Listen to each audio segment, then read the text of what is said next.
Naging engrande ang pagtanggap ng GMA Network sa pamilya ng It's Showtime, pinangunahan ni Vice Ganda, na opisyal nang lumipat sa GMA7 matapos ang contract signing noong ika-20 ng Marso, na naging bagong tahanan ng programa bilang kapalit ng tahanang pinakamasaya.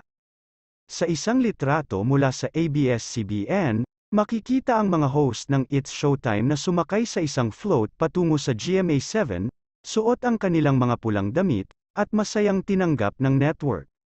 Si Karil at OG Alcacid na parehong naging bahagi ng GMA dati, ay muling magiging kapuso, na unang inanunsyo ni OG Diaz sa kanyang programa na lahat ay nakaayos na para sa paglipat ng It's Showtime, at sa ika-20 ng Marso, naganap na ang paglagda sa kontrata kasama ang mga executives ng ABS-CBN sa pangunguna ni CEO at Presidente Carlo Katigbak.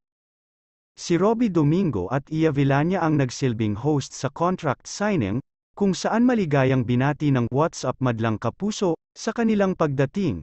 Nagpasalamat din si Carlo Katigbak sa mainit na pagtanggap ng GMA7, sinabi naman ni GMA Network Chairman Felipe Gozon na ang paglagda ng kontrata ay simbolo ng pagtatapos ng network war sa pagitan ng ABS-CBN at GMA. Ang It's Showtime ay magsisimulang umere sa GMA simula ika-6 ng Abril, sa isang impromptu na talumpati, binigyang diin ni Vice Ganda ang kabaitan ng mga tao sa GMA.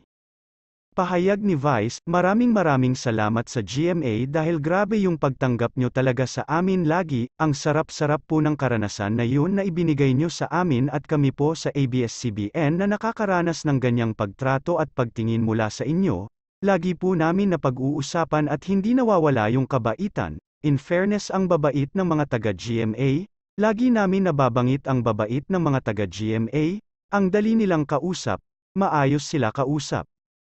Ikaw ano ang masasabi mo na naging parte na ng GMA ang It's Showtime? Ibahagi ang iyong opinyon sa comment section.